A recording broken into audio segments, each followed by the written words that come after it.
හොඳ ලස්සන ජාතක කතාවක් තියෙනවා. ඒකේ තියෙනවා ඊටාම සුරූපී රාජකුමාරිකාවක් හිටියා උබ්බරී කියලා. මේ රාජකුමාරිකාව අතිශයින්ම ලස්සනයි.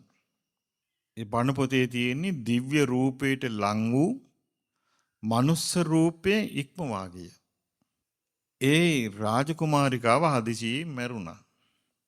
රජුරෝ කොතරම් ආදරය කළාද කියන්නේ මේ මැරිච්ච කුමාරිව දෙනක තැම්පත් කළා තෙල් දාලා කියන්නේ තෙල් වර්ගයක් මොනවා හරි දාලා දෙනේ මිනිහ නරක් නොවෙන්න ඇඳ යට තිබ්බා.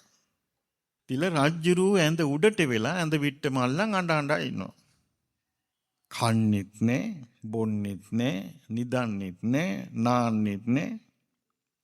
මේ රජුරුවන්ගේ අමාත්‍ය පුත්‍රයෙක් හිටියා.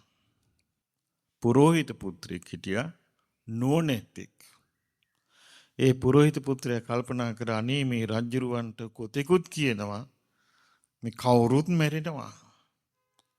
කවුරුත් මැරෙනවා කියලා. නමුත් රජුරුව මේක පිළිගන්නේ මේ මැරිච්ච කෙනාවම ඉල්ලනවා. මේ ඇඳයට තියාගෙන ඉන්නේ මෙයා කොයි වෙලාව හරි නැගිටී කියලා. දැන් මේ මලමිනි බදාගෙන මිනිස්සු නැගිටින්නට කියනව නේද? අහලා නැද්ද ඔබ? අපේ ජීවිතයේ තියෙන ලොකුම අඩුපාඩුව තමයි අපිට මේ සත්‍ය තේරුම් ගන්න තියෙන අමාරුව. ඒ කාලේ මහා බෝධිසත්වයෝ තාපසෙක් වෙලා හිමාලේ වාසය කරලා දිවස්ලාභී ධ්‍යානලාභී මහා ඍෂිවරයෙක් වුණා. මේ තාපසින්නාසි දැක්කා බරණැස් රජුරවන්ට වෙච්ච විපත්තිය. අනේ මේ රජුරුවත් වෙනසෙනවා රාජ්‍යත් වෙනසෙනවා මේ නිසා කියලා. පල්ලෙහාට ඇවිල්ලා රාජ උයනේ වාඩි වෙලා හිටියා. අර මං කිව්වේ නුවණැති තරුණයෙක් වුණා කියලා. මේ රජුරුවන්ව බේර ගන්න ක්‍රමයක් ගැන.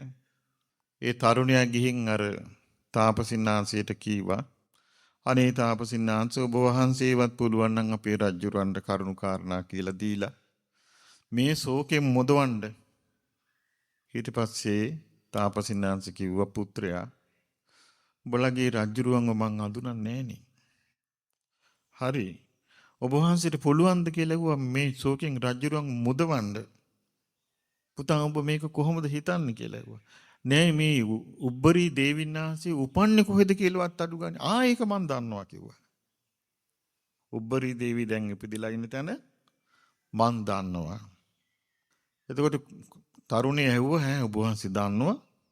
ඉතින් එහෙනම් මං රජුරවන්ට ගිහින් කියන්නද? රජුරවන්ට කියන්න රජුරුවයා ඇවිල්ලා ඇහුවොත් මං කියන්නම්. තරුණියා දුවගෙන ගියා.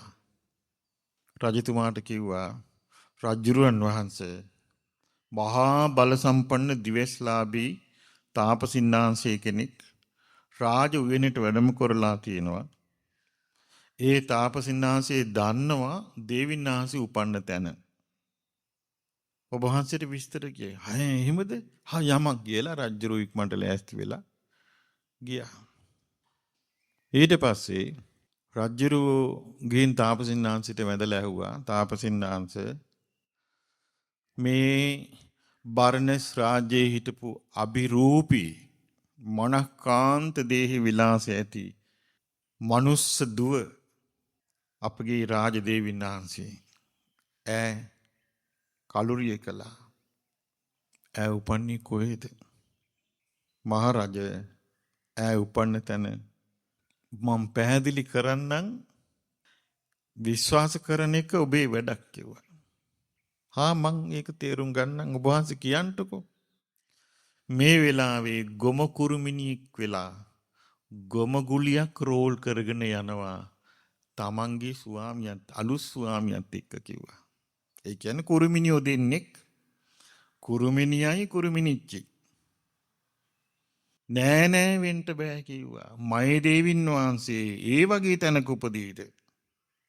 නෑ මං දැන් ඒ දෙන්න ගෙන්නලා මගේ මේ දිවස් බලෙන් ඥාන බලෙන් ඒ අයට කතා කරන්න සලස්සලා විස්තරය අසවන්ටද කියලා ඇහුවා. දේවෙන් තාපසින්නාංශ කිව්වා. ටික වෙලාවකින් රජ්ජුරුව ඉස්සරහට පේනවා ලොකු ගොමගුලියක් ගුලි කරගෙන දෙන්නෙක් එනවා. ඊට පස්සේ තාපසින්නාන්සේ කිව්වා ඒ යොහම නැවතියා. අර කුරුමිනියගෙන් ඇහුවා කුරුමිනිච්චියේ උඹේ නම මොකද්ද කියලා ඇහුවා. මේ කාලේ නම් ඉතින් මට කුරුමිනිච්ච කියන්න කිව්වා. නෑ ඔබ කලින් ආත්මේ මම උබ්බරී කිව්වා. උඹ කලින් ආත්මේ උබ්බරී වෙලා කාගේ කවුද කියලා ඇහුවා. මං තමයි බර්ණස් රජුරවන්නේ දේ අගබිසව කිව්වා. දැන් ඔබ තාමත් ආදරේ රජුරවන්ට ඒකා මොකෙද්ද කියලා ඇහුවා. දැන් මට සැමියෙක් ඉන්නවා. ඊට පස්සේ කිව්වා රජතුමනි බලන්න මෙන්න මේකයි සසර කිව්වා. නැති වෙච්ච දේ ඉල්ල ඉන්න එපා කිව්වා. මෙන්න මේකයි සසර. අහෝ මට මේ දේ නැති වුණා. මේ දේ දෙන්න කවුරුත් නැද්දෝ. මගේ සැමියා මලා. මගේ බිරිඳ මලා. මගේ දරුවෝ මලා. මට ආයේ දරුවෝ දීපන් සැමිය දීපන් කියලා මේ ලෝකෙ ලබන්න බෑ කිව්වා. මේක ඇත්තක්. මේක සත්‍යයක්. ඒ අර තරුණය සාරිපුත්ත බෝධිසත්වය. රජ්ජුරුව අපේ බුදුරජාණන් වහන්සේ කාලේ හිටපු උපාසක කෙනෙක්. ඒ උපාසකත් තමන්ගේ බිරිඳ මැරිච්ච වෙලාවේ උහුල ගන්න බැරි ශෝකින් හිටපු කෙනෙක්.